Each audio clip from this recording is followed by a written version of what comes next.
परीक्षक पर्यवेक्षक सर्वसामान्य शिक्षक वृंद व माझ्या सर्व बंधू भगिनींनो, मी अस्मिता अण्णासाहेब वरुंगसे आज मी आचार मंचावर प्रस्तुत करणार आहे.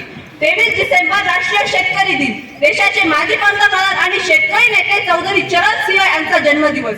त्यांच्या शेतकऱ्याच्या कार्यातील योगदानाबद्दल 2001 पासून हा दिवस राष्ट्रीय शेतकरी दिन म्हणून साजरा केला जातो.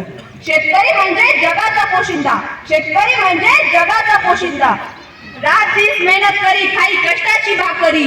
रात दिस मेहनत करी खाई कष्टाची भाकरी. इयत्ता 5वीच्या वर्गात गुरुजी इंद्रजित भालेरावांची कविता शिकवत असताना म्हणतात, शेतामध्ये माझी खोपा तिला बोराटीची झाप.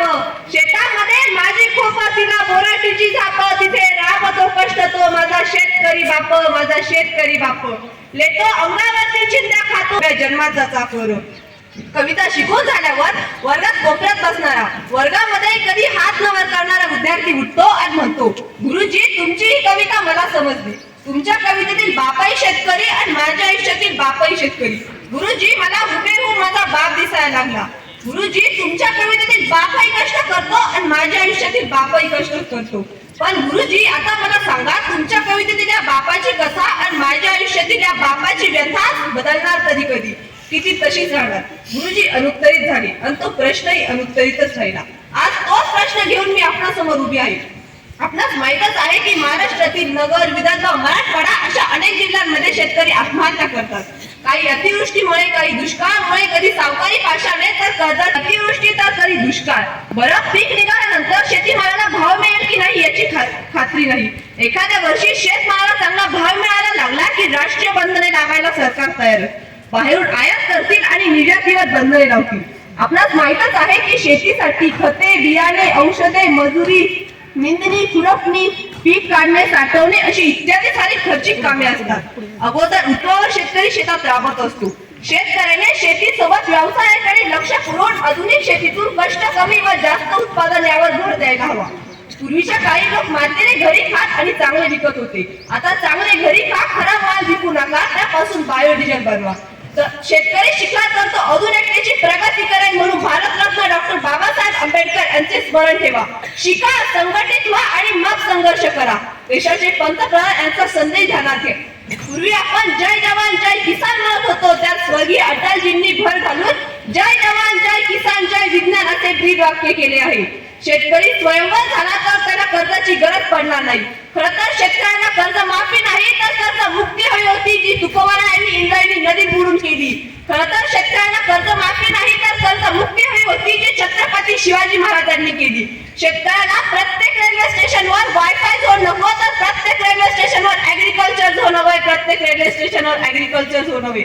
सांगा पाहू शेतकरी कधी होईल श्रीमंत. सांगा पाहू शेतकरी कधी होईल श्रीमंत. शेतकरी जगाचा पोशिंदा सांगून गेले आहेत संत. सांगून गेले आहेत संत. धन्यवाद. ज्ञान मंदिरा सत्यम शिवम सुंदरा. सत्यम शिवम सुंदरा अशा ज्ञान मंदिरात नमस्कार करते. सन्माननीय व्यासपीठ आपल्या शाळेचे प्राचार्य श्री नूर शेख सर, आपल्या शाळेच्या माध्यमिक विभागाच्या पर्यवेक्षिका शेलार मॅडम, प्राथमिक विभागाचे पर्यवेक्षक आराव सर, माझे पुढचे गुरुजन वर्ग व विद्यार्थी मित्रांनो, मी पावसे वैष्णवी आज विषय मांडते शिक्षणाचे बाजारीकरण. अन्न, वस्त्र, निवारा या मानवाच्या मूलभूत गरजा आहेत. त्याचप्रमाणे शिक्षण ही मानवाची मूलभूत गरज आहे. शिक्षण माणसाला अंधाराकडून प्रकाशाकडे, अज्ञानाकडून ज्ञानाकडे घेऊन जाते. शिक्षण माणसाचे मन मनगट व मस्तक बळकट करते. त्यास एकेकाळी तक्षशिला, नालंदा यासारखे आंतरराष्ट्रीय दर्जाचे विद्यापीठ होते. सुरुवातीला हे शिक्षण सर्वांसाठी सुरू करण्यात आले. हे काही कारणांमुळे हे सुरू असलेले शिक्षण काही जातीपुरतेच मर्यादित ठेवण्यात आले. महात्मा फुलेंनी शिक्षणाचे महत्व जाणले होते. त्यांनी बहुजनांच्या मुला-मुलींना शिक्षण घेण्यास आव्हान केले आणि बहुजनांची मुली-मुली ज्ञान विज्ञानी ज्ञान वाढते या ज्ञानाचे मंदिर अशी शाळेला महती देण्यात आली आहे. प्राथमिक, माध्यमिक, उच्च माध्यमिक व विद्यापीठ सर्व काही व्यवस्थित सुरू होतं. 1991 चालू झाला. पी.व्ही. नरसिंह या सरकारने खावजा धोरण स्वीकारले. उदारीकरण, खाजगीकरण व जागतिकीकरण झालं आणि शिक्षणाच्या बाजारीकरणाला सुरुवात झाली. अहो, शिक्षणाचं बाजारीकरण झालं. शिक्षण सेवा दान न माता एक कॉर्पोरेट व्यवसाय होऊन बसला. लाखो लगाव करोडो कमाव हे सूत्र निर्माण झालं. लाखो लगाव करोडो कमाव हे सूत्र निर्माण झालं. केजी पासून ते पीजी पर्यंत असंख्य संस्था निर्माण झाल्या. त्यातीलच एक संस्था म्हणजे कर्वे विभागराव पाटील यांनी रयत शिक्षण संस्था सुरू करून तेली, कुंभी, धनगर व दलित या बहुशांच्या मुलांसाठी ही संस्था सुरू केली. दिल्ली पासून ते गल्ली पर्यंत स्वयं अर्थसहाय्य इंग्रजी शाळा सुरू झाल्या. प्रत्येक पालकाला व विद्यार्थ्याला इंग्रजी शाळेच्या पुटाने झपाटले. प्रत्येक पालकाला वाटू लागलं आपला मुलगा इंग्रजी शाळेत फुटाफुटात जावा, म्हणून ते दिवस शाळेबाहेर रांगेत उभे राहू लागले. हजारो पासून ते लाखो पर्यंत डोनेशन भरू लागले. श्रीमंत वर्गाची देखी शेकी मध्यम वर्गाची देखी शेकी गरीब वर्गाने सुरू केली. प्रत्येक पालकाला वाटू लागलं आपला मुलगा इंग्रजी शाळेत शिक्षण घ्यावा, म्हणून ते दिवस रांगेत उभे राहू लागले. वाटेत ती फी देऊ लागले आणि हजारो पासून ते लाखो पर्यंत डोनेशन भरू लागले. हल्ली कोणत्या शाळेत प्रवेश घ्यावा हा मोठा प्रश्न पडलाय. जर आपल्याला वाटत असेल आपली पुढची पिढी सुरक्षित राहावी, देश मजबूत राहावा, तर शिक्षणाचे बाजारीकरण थांबवणे गरजेचे आहे. धन्यवाद. सन्माननीय व्यासपीठावर विराजमान प्राचार्य श्री नूर शेख सर व माझ्या प्रिय बंधू भगिनींनो, आज मी अक्षय प्रकाश आवारे 8वी अ वर्गाचा आपल्यासोबत युवा शक्ती हीच राष्ट्रशक्ती या विषयावर आपले मत मांडणार आहे. उठा, जागे व्हा आणि धैर्य प्राप्त होईपर्यंत थांबू नका, असा मौलिक आणि प्रेरणादायी संदेश साऱ्या जगाला देणाऱ्या स्वामी विवेकानंदांची जयंती समस्त भारतभरात म्हणजेच 12 जानेवारी राष्ट्रीय युवा दिन म्हणून साजरी केली जाते. या दिनाच्या निमित्ताने युवकांच्या निगडीत असणारे अनेक मुद्द्यांवर, प्रश्नांवर आणि भविष्यातील आव्हानांवर चर्चा घडून आणण्यास आपण मदत करूया. तारुण्य म्हणजे ऊर्जा. ही ऊर्जा एका जागी शांत स्वस्थ कधीच बसत नाही. तरुण रक्त क्रांती घडून आणते, परिस्थितीत बदल करते. हा जगाचा इतिहास आहे. दैदिन्यमान यश लाभलेल्या आणि उत्तुंग कामगिरी केलेल्या जगभरातील असंख्य व्यक्तींच्या जीवनकथा पाहिल्यावर त्यांची बीजे त्यांच्या तारुण्य काळातच सापडतात. स्वामी विवेकानंद म्हणतात, जीवनात जितका मोठा संघर्ष इतकी आहे. यापैकी सर्वाधिक तरुणाई विकसनशील देशामध्ये एकवटलेली आहे. तरुणांच्या ऊर्जेनेच आपला देश ओसंडून वाहत आहे. या ऊर्जेचा योग्य वापर केला तर भारत नक्कीच महासत्ता बनू शकेल, हा विश्वास आपण जगापुढे मांडत आहोत. तरुणांच्या ऊर्जेने अर्थव्यवस्था मजबूत करण्यास मदत देऊ शकते, तसेच समाज व्यवस्थेत, राजकीय व्यवस्थेत परिवर्तन घडवून आणण्यामध्ये महत्वाची भूमिका निर्माण करते.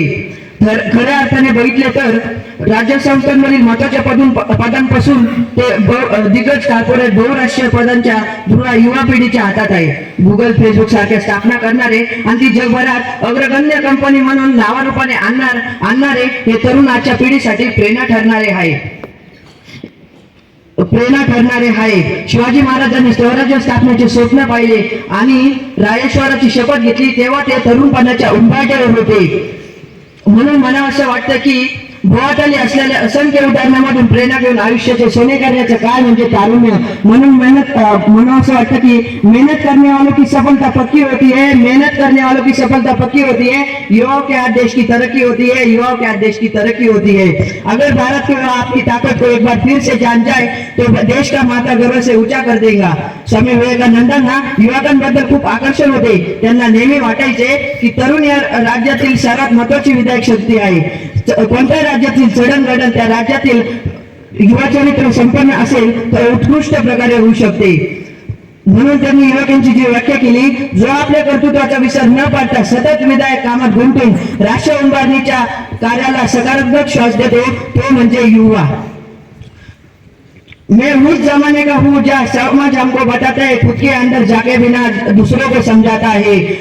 उड़ गई है पतंग खुले आसमान में खुली बिन किसी दौर के, ना कोई रोकने वाला ना टोकने वाला ना किसी शोर के.